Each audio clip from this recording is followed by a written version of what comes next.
While thousands of tourists come to Mexico looking for sunny tropical beaches, let's not forget that Mexico is a large country with not only beaches but also forests, mountains, deserts, rainforests, lakes, and everything in between. And if you're not a beach person or you want mild weather year-round, maybe for hiking trips or to be able to live without air conditioning and more fresh air, or maybe to see the other side of Mexico, you know, the one that's not filled with spring breakers and big resorts, then this video is for you. We've compiled the best Highland towns and cities to live in. We surveyed thousands of our customers and followers, and these are the 8 places that were the most voted. To give you a perspective of each place and not only go over the pretty things about it, I'll also give you some of the pros and cons, as well as give you details about the cost of living, how accessible each place is, products and services that are available, transportation and medical options, and of course, the vibe of the town. So without further ado, let's get right into it, starting with number 8. And that is Morelia. The state of Michoacán is known as the soul of Mexico, and that's because of its unique array of cultural traits that contribute to the identity of Mexico. Morelia is its capital city, and it's outright gorgeous. It has really nice landscapes, offering visitors a tour through Mexico's colonial era, aided by magnificent churches, buildings, and squares. And it blends beautifully with the strong and always present indigenous heritage of the Purépechas, the ancestral inhabitants of this land. Downtown's cobblestone streets and alleys are filled with magic, music, and art. You'll always hear some kind of instrument being played. You'll be able to witness ancestral traditions like dances or handcrafts in the many squares. And you can also treat yourself to the many gastronomical delights that the region offers. In fact, I would say Michoacán is known to be some of the best food in Mexico. The people in this part of the country are really nice. They're welcoming and warm. But we always recommend, of course, learning some Spanish if you want to become a resident, since there aren't that many English-speaking people or bilingual Mexicans here. Even though it is a capital city and it has grown quite a lot, the pace is still very laid back in Morelia. And it often gives a little town vibe. However, don't get fooled by it. You still have a lot of amenities and conveniences available, such as several big box supermarkets, department stores, malls, imported products, big private hospitals and clinics, an international airport which has direct flights to the United States and Canada, as well as a big bus station connecting you to major cities all across Mexico. And its residents are well provided with all the basic services and utilities, including high-speed fiber optic internet for houses and free Wi-Fi in several squares and parks. Now, to give you an idea of a realistic budget to live in Morelia, I'm going to set an average of about $1,500 to $2,000 a month, depending on what kind of lifestyle you want to give yourself, of course.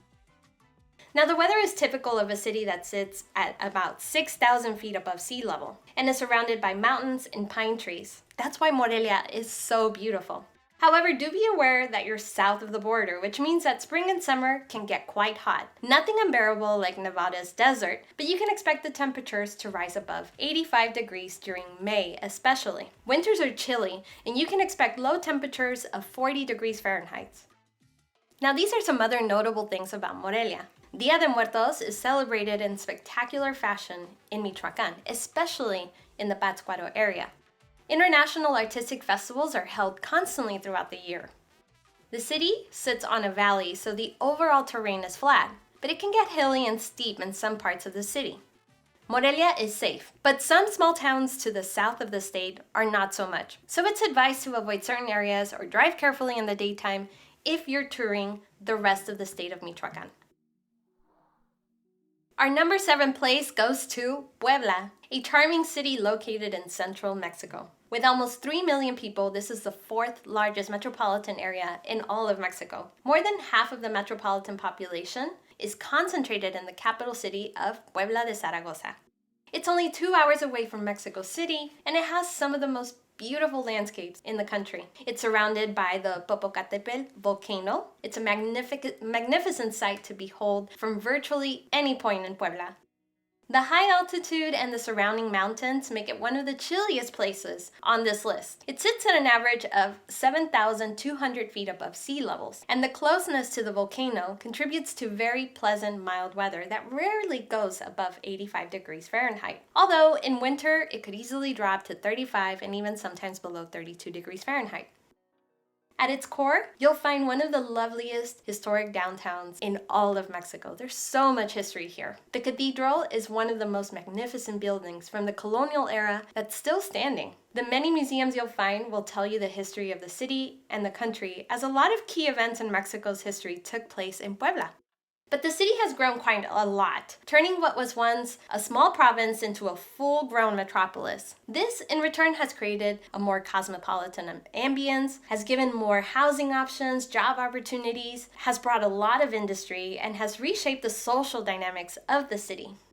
The expat community here is not very large, as it's not a super popular city among foreigners. In any case, the few expats who have established their homes here are mostly US and Canadian residents. But there's also an influx of European immigrants who come here to work or invest, as well as Asians who were transferred to some of the factories that were opened in recent years. The infrastructure allows digital nomads and other entrepreneurs to thrive here, since you have pretty much all the amenities and commodities that you would find in Mexico City, but without 21 million people surrounding you. However, we've heard from locals that wages in Puebla are some of the lowest in central Mexico. So for those planning to move and work, it's advised for you to look for a remote job. It also offers a lower cost of living compared to other major cities. I would say that $2,000 a month in Puebla will buy you a comfortable lifestyle. Of course, it all depends on your lifestyle. Now, some other things to consider about Puebla. The Popocatépetl is one of the most active volcanoes in the world. This is one of the most religious cities in Mexico, predominantly Catholic. Medical services are well available and affordable. Now, traffic jams are common in the city. There is no subway, and public transportation consists of bus routes, taxis, Ubers, and colectivos. It is walkable mainly in centric areas. Living on the outskirts could be inconvenient if you don't have a car. It's a great city for college students since it's a city with the most universities after Ciudad de Mexico. Many institutions offer high-quality education and have international recognition. Now, taking the number 6 spot is an all-time favorite for US retirees and artists from all over the world. Can you guess which one it is? We're talking about San Miguel de Allende. San Miguel de Allende is a pueblo mágico located in the state of Guanajuato, in a region that is known as Mexico's El Bajío.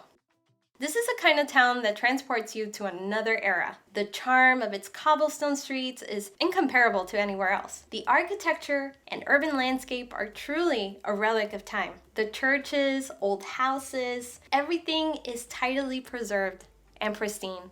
However, if you don't like tourist towns and crowded places, this can be a downside for you, since San Miguel de Allende is the inland town with the most tourist influx year-round in Mexico. Many people consider San Miguel de Allende to be a gringo enclave, since the North American migration here started decades ago, and it hasn't stopped and it probably won't stop. The presence of foreign, permanent, and temporary residents is really strong, and it has shaped a new culture in town, creating a blend between Mexican traditions with an American approach. Some people claim that it has become too American, and there's a little truth to that. You'll notice many stores of all types listing their prices in US dollars instead of pesos. Most of the restaurants, cantinas, and bars have bilingual menus. There are English-speaking churches. The real estate market is mainly handled in dollars, and there's a big gap between the locals' lifestyle and the foreigners' lifestyle. But nonetheless, it's an easy transition for someone who wants to move south of the border, but isn't really well-versed in Mexican culture. The expat community is very large and very active in San Miguel de Allende. There are countless expat meetings, language exchange meetings, and there are a great number of expos and cultural events tailored for the expat community and tourists. So as I say, it's a great place for someone who wants to feel at home away from home. It's also a very artistic town. Most of the foreigners who come to live here are artists or are attracted to art at the very least. You'll see an art gallery almost on every corner and on every street. A lot of painters, sculptors, designers, writers, and even filmmakers have come here and fallen in love with San Miguel de Allende, turning it into their permanent home and workshop. Now, when it comes to the cost of living, well, its status as one of the most cosmopolitan cities in Mexico has taken a toll, making it one of the most expensive cities to live in Mexico. I would say that you need at least $3,000 a month to live comfortably in San Miguel de Allende for a two-person household. Of course, you could live with less than that, but I would presume to say live comfortably. But despite the higher cost of living, San Miguel de Allende is still one of the most beloved cities for US and Canadian expats, as well as for many Mexicans who frequent the town, who have homes here, or just to come and get away. Now, some other things to note about San Miguel de Allende are that medical services are top-notch. There are numerous bilingual doctors. The town is very walkable if you don't have mobility problems. It used to be a mining town, so there are a lot of steep streets and hills. If you do have mobility problems, I would say this is probably not the best city for you. It's perfect if you have kids who are interested in becoming artists, since there are several art schools with international recognition. It's also very kid-friendly. There's a lot of activities for children. The weather is mild and dry throughout most of the year, and there's no risk of hurricanes or earthquakes in this area. Number 5 goes to the Pearl of the West, Guadalajara. This city is in its own league. It's hard to put into words how special this place is. So let's just start with the fact that this is the second largest metropolis in Mexico. If you're a city dweller and you love it, Guadalajara is a perfect place for you. There's a historic downtown, which is gorgeous and has many museums, art galleries, restaurants, performances, and a superb blending of the old world charm and the modern era. The public transport system is solid, and it does offer a decent way to move around in a big city without having to own a car. From a newly developed subway that connects the city west to east and north to south, to public bikes for rent at a very affordable price and lots of convenient stations. It's one of those places where there's always something going on. There are countless festivals, concerts, expos, conferences, gatherings, and a lot of activities throughout the year, catering to all types of budgets and tastes. These and many other factors have been attracting a lot of foreigners to the city, which is turning more and more cosmopolitan by the minute. The expat community here is mixed, and while most concentrate in popular neighborhoods, it's not uncommon to see foreigners scattered all across the city. As one can imagine, one of the perks of living in a big city is that it's easier to find a wider variety of products, services, and also of higher quality. Here, you'll have everything you need at hand, but in case you don't find it, it's also easier to receive packages from abroad. The city economy is also on the rise, with some analysts calling it the Mexican Silicon Valley, since there's been a boom in the industry, especially in tech and software development. However, that kind of boom comes at a price too, meaning that the cost of living is also on the rise, especially for locals. It's still much more affordable than Mexico City, and way more than most of the metropolises from the United States and Canada, but it's not a cheap city by any means. I mentioned a neighborhood called Colonia Americana in one of my previous videos. If you're interested in this neighborhood, renting an apartment for 2 people here can cost you 25,000 pesos a month. But you don't need to live in Colonia Americana to be in a great city. If you want to live in a centric area with nice amenities where it's safe and you can walk everywhere, you'd have to consider a 20,000 pesos budget for rent at the very least. If you know how to find good deals and you're willing to do your shopping in local markets, buy secondhand furniture or clothing, hire local providers, and support the local economy more, then you'll be able to make your lifestyle much more affordable. Ultimately, I'd say that you could live comfortably in Guadalajara with more or less $2,500 a month.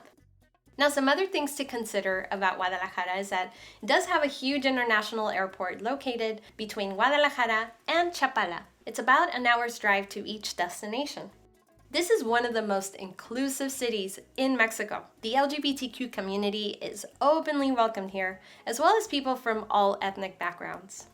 And nightlife in Guadalajara is one of the best and most vibrant experiences in all of Mexico. If you're a night owl, this is a place for you. Número 4. Number 4 goes to the colorful city of Oaxaca. And more than colorful, this place is a whole experience. I bet you'll fall in love with all the flavors, scents, shapes, and characters of the city. Oaxaca's tourism boom is relatively recent, and it has changed the city a lot. Not only the look of it, but also the social dynamics. The state of Oaxaca is well known for hosting a great number of indigenous communities who do a great job of preserving their traditions and customs as well as their language, and is exactly why this has attracted thousands of tourists from all over the world who come to witness the spectacle called Oaxaca. In the city, which is the capital of the state, you'll be able to observe these traditions on a daily basis. There are hundreds of artisans selling their crafts everywhere you go. There are dances and parades called calendas. The food is extremely delicious, and you'll listen to other languages besides Spanish, like Zapoteco or Mixteco. Now, with this boom in tourism, it's easier to find bilingual people, international cuisine, art galleries blending the pre-Hispanic style with modern techniques, more festivals and cultural events, and a wider variety of products and service providers. But it's not only tourism that's reshaping Oaxaca. It's also the boom in immigration, especially from foreign countries. The expat community is growing quite exponentially, and it's becoming a very mixed and young one. While there are many retirees eyeing Oaxaca as their retirement destination, most of the foreigners who feel attracted enough to make it their permanent home are younger people who are either artists, art enthusiasts, spiritual or life coaches, digital nomads, anybody who can basically work from anywhere. This is creating a kind of neo-hippie environment. There are countless yoga studios, spiritual gatherings, holistic and organic stores, as well as boutiques, showrooms, art workshops, especially in the centro area or the downtown.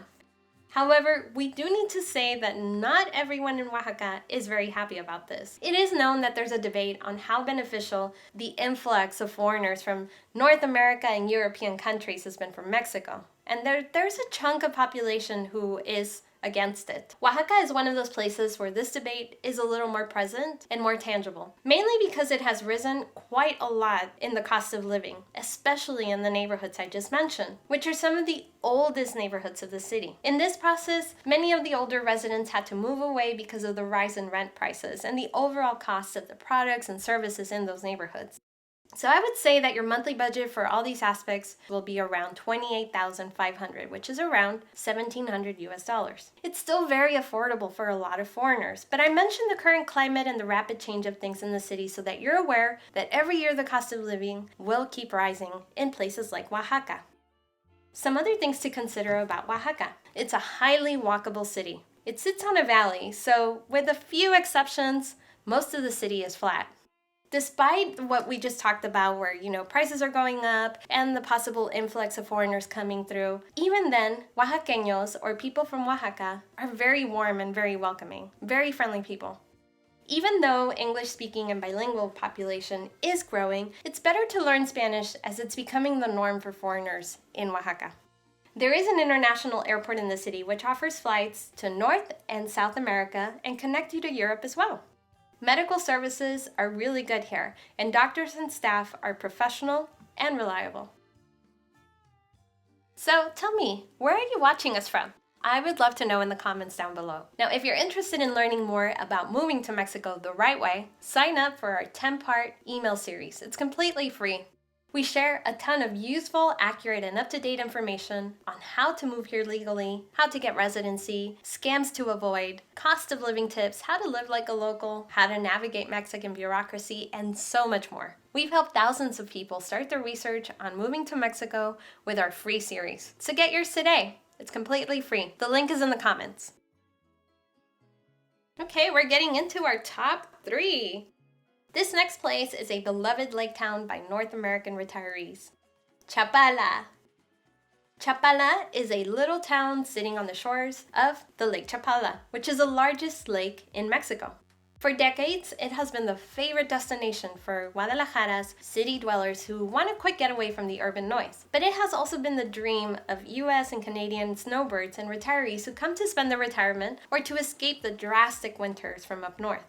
It's been said by some travel magazines that Chapala offers one of the best, if not the best weather in the world. And I tend to agree with that. Daytime temperatures are as pleasant as they get, with average temperatures of 80 degrees Fahrenheit and night temperatures dropping to an average of 63 degrees Fahrenheit. But it's not only the great weather that contributes to the awesome environment of this town. It's a combination of many factors. The fact that you're surrounded by a breathtaking landscape consisting of hills and, of course, a beautiful lake. The people here are among the nicest and most accommodating in all of Mexico, and that is saying a lot because Mexicans are generally all accommodating and very nice.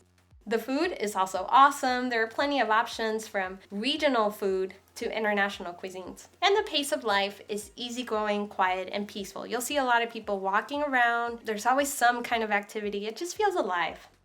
It's also an inviting place for artists as there is an unmatched creativity flowing around. And if that's not enough, you'll also be near several other beautiful towns that sit on the lakeshore, such as the famous Ajijic, Jocotepec, San Juan Cosala, and many more. It really is a magical place.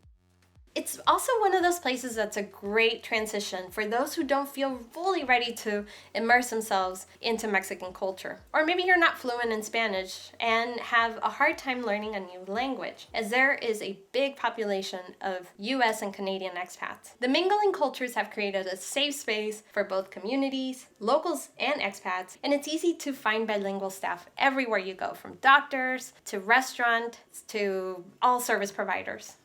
Also, being just 1.5 hours away from Guadalajara has its perks. You'll be living in a peaceful little town, and if there's anything you can't find in Chapala, you can just hop on a bus and be in the big city. Get all the stuff you need and then head back to your peacefulness. A great deal for those who don't like crowded cities, but also don't want to compromise on certain amenities. As for the cost of living, it is also a bit expensive by Mexican standards. I'm gonna go with you need at least a 3,000 USD monthly average to live here for a 2-person household. Another great benefit of living in this town is that you won't need a car. Truly, public transportation here is solid, and walking is kind of a culture. There's also a really nice bike path that connects a lot of the towns, and you don't have to share the road with any cars. Now, some other things to note about Chapala. Guadalajara's international airport is just 1 hour away from Chapala. There's also a ton of expat activities, so it's not hard to make friends here. Now, this isn't a party town. People come here to relax, and a lot of things do close after 8 or 9 p.m. While it isn't as common as in other parts of Mexico, the Chapala area could be prone to some earthquakes. Taking the second place on our list is one of my favorite cities in all of Mexico. Welcome to Querétaro. This is another unique city that obviously has a special place in our heart, but it's growing in popularity with a lot of foreigners. You're only 3 hours away from Mexico City, and it's also part of the Bajío region. The metropolitan area hosts several new industrial complexes, factories, office buildings, which are bringing investors from various fields and nationalities. These and other factors have contributed to a developing and more cosmopolitan city.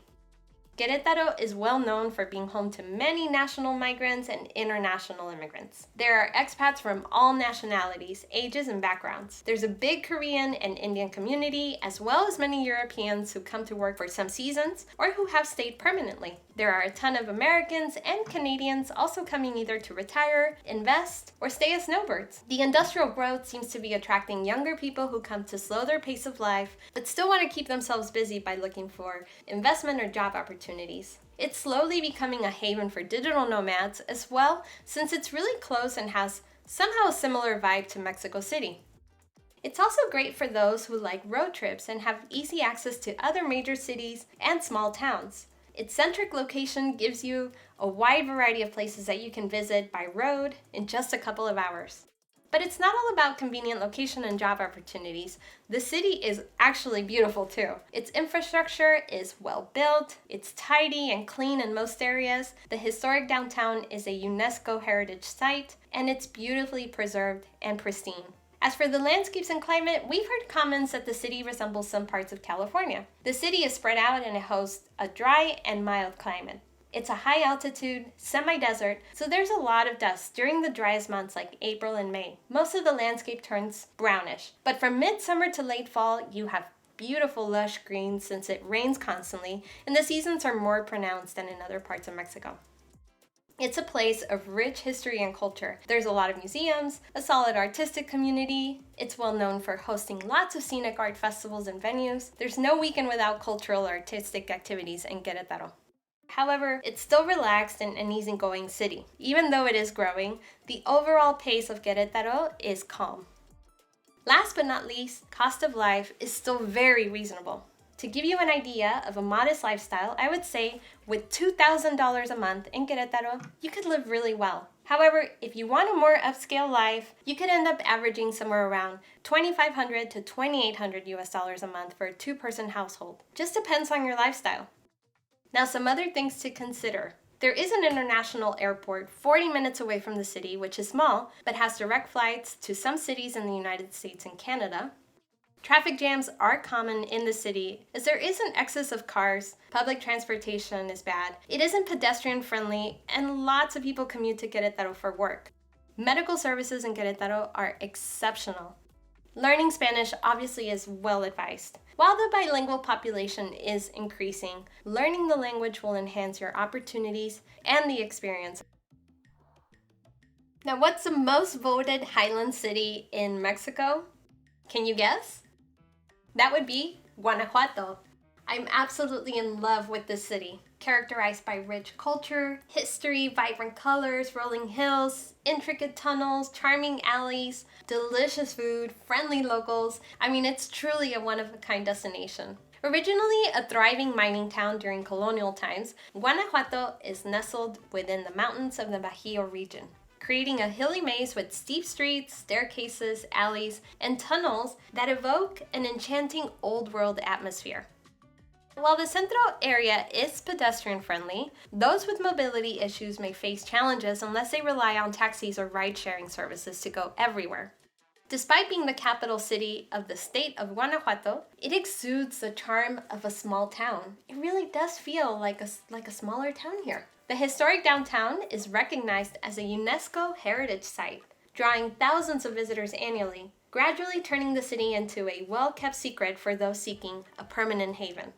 Guanajuato's expat community, although relatively small and new, is growing steadily. Many expats, initially drawn by their dissatisfaction with San Miguel de Allende, turned to Guanajuato, mostly because it felt more authentic to them. For foreigners settling in Guanajuato, full immersion and adaptation to Mexican life are key. Learning Spanish enhances your experience, there's no doubt about it. Delving into the city's history connects you with the locals, and adjusting to local customs and traditions will really make you thrive here. Now, if you're wondering about shopping, there are local groceries, which are usually the norm. Favoring local markets over big box supermarkets is kind of a way of life here.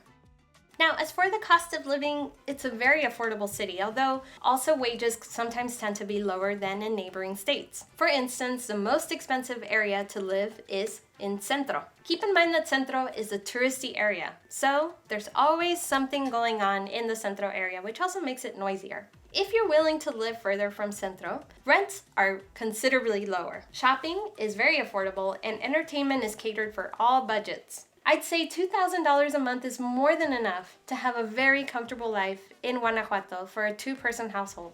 Maybe you'll have to make a few compromises, but at the end of the day, I assure you that if you decide the city's for you, there will be zero regrets. Maybe it's a way to say Guanajuato is not for everyone, but if you find all these cons to be actually pros, then strongly consider this charming little city. It's absolutely gorgeous and magical, and an all-time favorite for Mexico Relocation Guide. Now, some other things to note about Guanajuato. The Guanajuato International Airport is 40 minutes away from the city. Its medical services are well available. It's better to learn Spanish if you're in need of a doctor, though. Nightlife in Guanajuato is awesome. During high season, the city turns into a party town. While the rest of the year, it's still relaxed and laid back, but there's always something going on during the high season. It's a great city for students. Many members of the expat community are either exchange students or sometimes even teachers. The University of Guanajuato has an excellent quality of education. Also, a great place for artists from all disciplines. There are all types of cultural and artistic festivals throughout the year. And Guanajuato is also not prone to earthquakes or hurricanes.